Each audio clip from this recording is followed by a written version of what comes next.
메시지 성경 누가복음 8장. 예수께서 계획하신 대로 마을마다 다니시며 하나님 나라를 전하시고 메시지를 퍼뜨리셨다. 12 제자가 그분과 함께했다. 일행 중에는 여러 악한 귀신의 괴롭힘과 질병에서 나은 여자들도 있었다.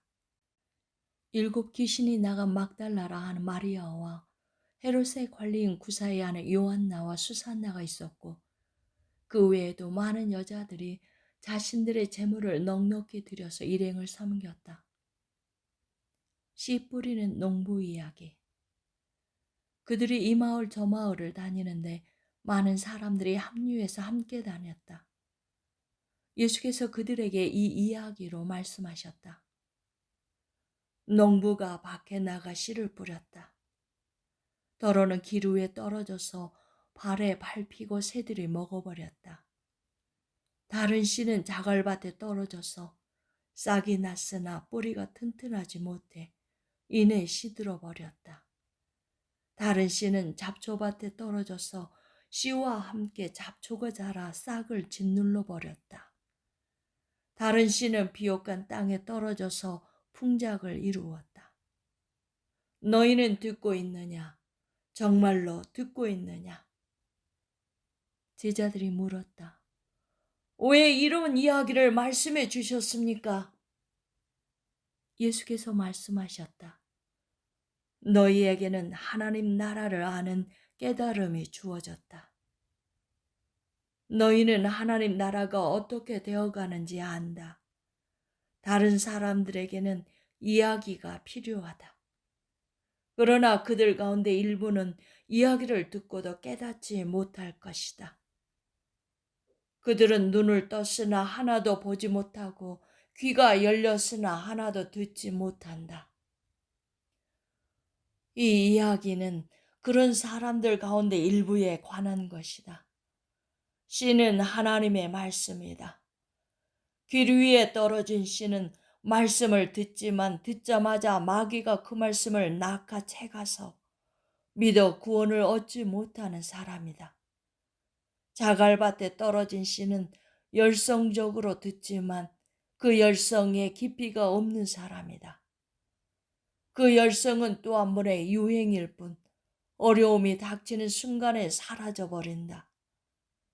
잡초밭에 떨어진 씨는 말씀을 듣지만 세상 사는 일로 내일을 염려하면서 돈 벌고 즐기느라 씨가 자리 잡지 못해 아무 소득이 없는 사람이다.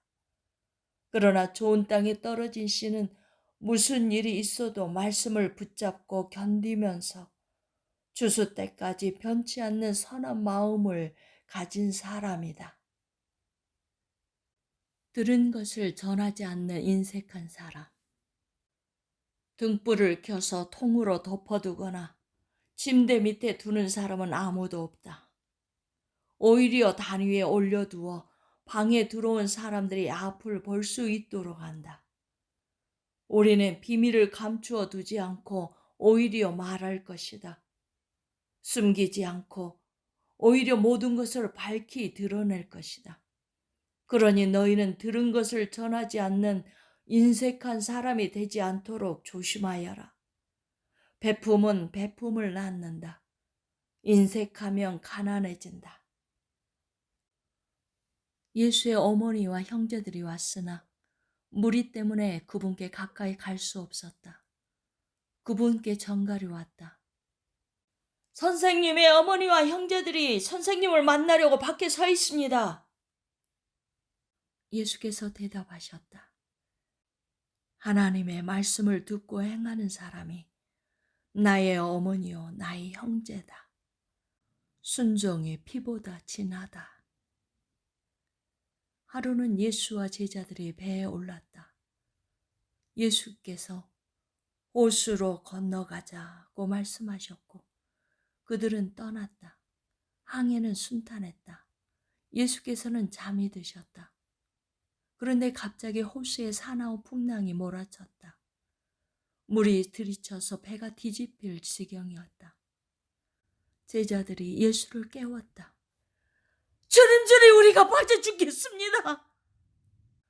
예수께서 일어나셔서 바람에게 잠잠하여라 하시고 파도에게 잔잔하여라 명령하셨다. 그러자 호수가 이전처럼 고요해졌다. 예수께서 제자들에게 말씀하셨다. 왜 나를 신뢰하지 못하느냐? 그들은 너무나 두려워서 어찌할 바를 모른 채 겨우 입을 열었다. 도대체 이분은 누구신가? 이분의 명령에 바람과 파도도 복종하다니. 거라사에 귀신 들린 사람. 그들은 배를 타고 갈릴리 바로 맞은편에 있는 거라사 사람들의 지방으로 갔다. 예수께서 무태 내리시자 그 동네 사람 하나가 그분과 마주쳤다. 그는 귀신들에게 피해를 당하며 살아왔는데 오랫동안 옷도 입지 않고 집을 떠나 묘지에서 살았다. 그가 예수를 보더니 소리를 지르고 그분 앞에 엎드려 고함쳤다. 무슨 일로 내게 간섭합니까? 지극히 높으신 하나님의 아들 예수여, 제발 나를 괴롭게 하지 마십시오. 그 사람이 이렇게 말한 것은 예수께서 이미 돌아온 귀신에게 그 사람한테서 나오라고 명령하셨기 때문이었다. 귀신이 여러 번 그 사람에게 경련을 일으키게 했기 때문에 사람들이 그를 사슬과 족쇄에 채워 늘 감시했지만 귀신 때문에 미칠 때면 그는 그 결박을 끊어버리곤 했다. 예수께서 그에게 물으셨다. 내 이름이 무엇이냐? 페거리입니다. 내 이름은 페거리입니다. 그가 이렇게 말한 것은 그가 많은 귀신들에 들렸기 때문이었다. 귀신들은 자기들을 지옥으로 보내지 말아달라고 예수께 애원했다. 마침 근처 언덕에서 큰 돼지떼가 땅을 파헤치며 먹을 것을 찾고 있었다. 귀신들은 자기들을 돼지들 속으로 들어가게 해달라고 예수께 애걸했다. 예수께서 그렇게 하라고 말씀하셨다. 그러나 돼지떼의 형편은 그 사람의 형편보다 더 나빠졌다. 돼지들이 미쳐서 벼랑으로 우르르 몰려가더니 호수에 빠져 죽은 것이다. 돼지를 치던 사람들이 혼비백산하여 도망쳐서 시내와 마을에 그 이야기를 전했다. 사람들이 어찌된 일인지 보려고 나왔다. 그들이 예수께 다가와서 보니 귀신 들렸던 사내가 단정한 옷차림과 멀쩡한 정신으로 예수의 발 앞에 앉아 있었다. 거룩한 순간이었다. 잠시지만 그들에게 호기심보다 경외심이 앞섰다. 그때 이 일을 처음부터 목격한 사람들이 귀신 들린 사람이 어떻게 구원받았는지 이야기해 주었다. 그 후에 거라사 지방에서 온 많은 사람들이 예수께 그것을 떠나달라고 요청했다. 그들은 너무 엄청나고 갑작스러운 변화가 두려웠기 때문이다. 예수께서는 다시 배를 타고 떠나셨다. 귀신한테 놓인 사람이 자기도 함께 가게 해달라고 간청했으나 예수께서는 그를 돌려보내며 말씀하셨다.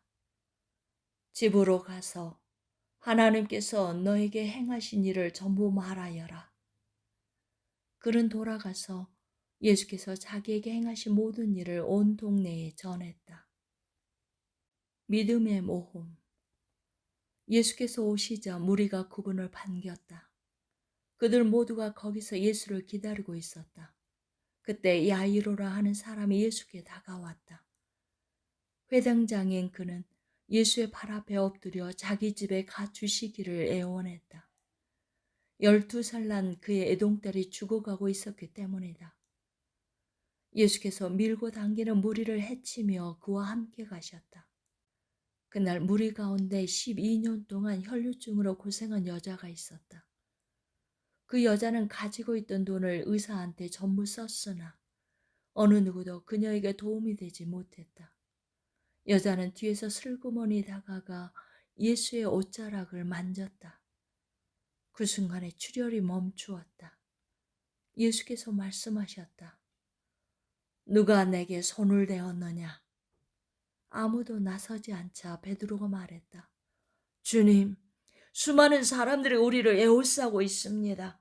손을 댄 사람이 수십 명은 될 것입니다.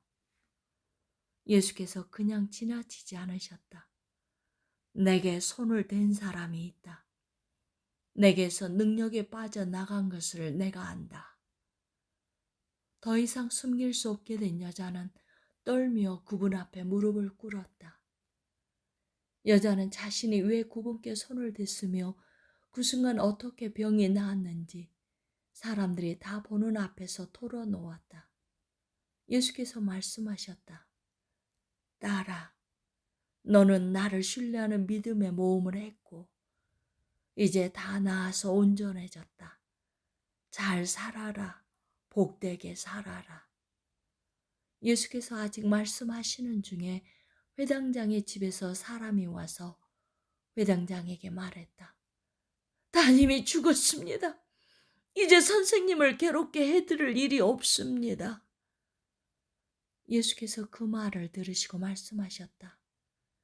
당황하지 마라. 나만 신뢰하여라. 그러면 다 잘 될 것이다. 집으로 들어가며 예수께서는 베드로와 요한과 야고보 그리고 아이의 부모 외에는 아무도 들어오지 못하게 하셨다. 사람들이 모두 아이 때문에 울며 불며 슬퍼하고 있었다. 예수께서 말씀하셨다. 울지 마라. 이 아이는 죽은 것이 아니라 자고 있다.